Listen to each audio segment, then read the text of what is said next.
Hey guys. So earlier this week, I teased out to our Facebook group asking if there was something that was free and lazy and it would help aid in weight loss. Would you guys do it? And many of you guys said yes, and some of you guys said, "Oh, I'll have a listen to what you have to say." So wanted to bring this to you guys today.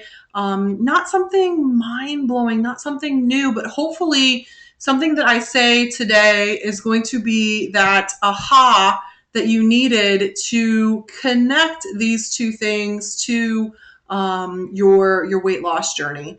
And they are number one, sleep, and number two, water. So lazy and free.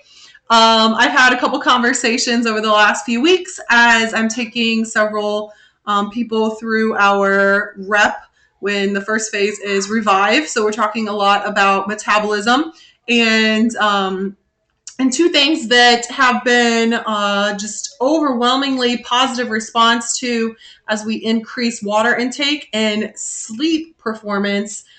People are starting to really feel the difference that getting the right amount of water and the right amount of sleep really brings to our bodies. And I was like, man, yeah, like it's free, and you know what? It's lazy. It doesn't require anything of your body to sleep. But we all know that it can be more challenging than just laying down in bed at night and falling asleep. So we have put together a quick little handout. If you guys want it, let us know. Send us a message or drop a note below, and we'll be more than happy to send that over to you.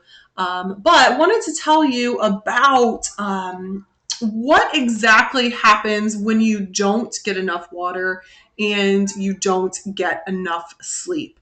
Our bodies are, you all know this, are made up of water. And so we need to consistently replenish any water loss in order for our organs just to maintain their basic functions. And not getting enough sleep will actually also cause our bodies to kind of malfunction, I guess would be a good word for it, meaning that it's going to spike up our cortisol levels, our stress levels. And also a big factor is that it is going to decrease our insulin sensitivity. So just one night's sleep that is not your 7 to 8 to 9 hours of sleep can cause these things to happen.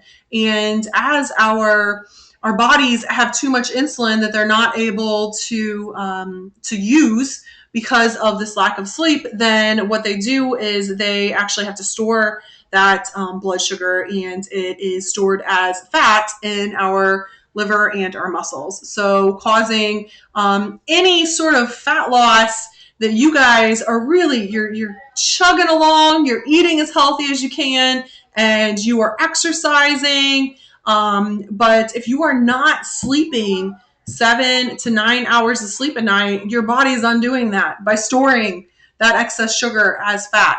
So knowing this, I want to talk a little bit more about metabolism because it's a way overused word in the diet industry, and wanted to tell you guys, just break it down real simply and bring you a bit of an aha that I found, because everyone thinks, okay, well, if I just run an extra mile, if I just eat a salad instead of this, but metabolism, it's actually a little bit more than just the food you eat and just the exercise that you're doing. It's actually three ways that your body uses energy.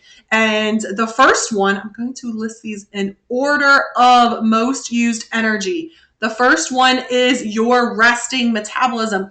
Your body's basic functions is the most energy used. So if your body's basic functions, if you are not drinking water and you are not sleeping, though your body's basic functions are slowing down and you are not using as much energy. And it is not going to matter if you are eating a proper diet or you are exercising, because the bulk of our energy used is on those basic functions.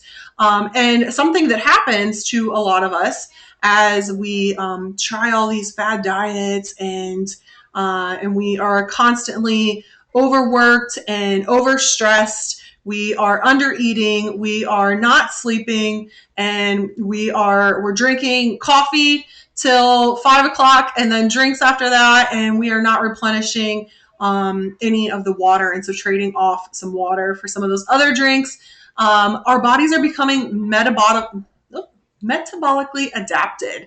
And what that means is it's our body's response to change in order to be a survival mechanism. So our metabolism actually slows down in order to conserve energy when our basic functions are not being met. So over time, our bodies have become so metabolically adapted that you've seen that, maybe in the past, the first diet that you ever did, you were probably eating, 1,800, 2,000 calories, and you'd go for a run and you'd lose weight, and it was really easy, right? And then the next time you'd have to do a little bit more and eat a little bit less and exercise harder. And eventually you're doing all these things. You're maybe eating 1,000 calories a day and running your butt off, and nothing is happening, because each time our bodies are adapting to the situation that it's in order to conserve energy,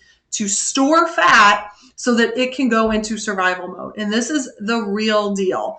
So something that, we've worked with a lot of you guys on setting some goals, make some small changes.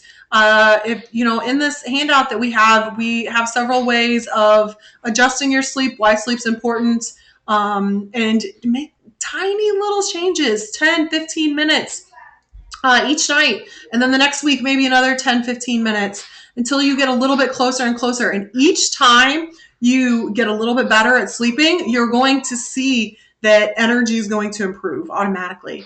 It's going to get a little bit easier. And once your metabolism has started to heal and you're able to eat foods again, and you have that energy to really have a great workout, not just like running yourself into the ground, then you're going to start to see that things will shift for you.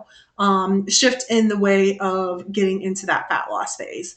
In the beginning, if none of these things, if sleep, water, your stress isn't under control, then you are not in a position to go into a fat loss phase. And I know that's a hard pill to swallow, because we want it right here, right now. And the longer that we've been in this metabolically adapted phase, the longer it's going to take for us to come out of it. So make some small changes. Drink your water, 100 fluid ounces plus. For some of us that we are excessive sweaters, you probably need a lot more, right? So we need to replenish that as much as possible. And if you're getting 6 hours of sleep, try this week to get 6.5, 7. Ideally, you're getting around 8 hours of sleep a night. So if those things are in place, if you're drinking your water, if your stress is controlled and feels stable. Stress is not always a negative thing. It can have some positives as well. But if it's unstable and your sleep is not on point, then you need to look at those things first before you get into a calorie deficit, or even want to go really hard in the gym. So hopefully, you guys, this has been some help. Drop any comments, questions below. Reach out if you would like to talk more. And free and lazy. There you go.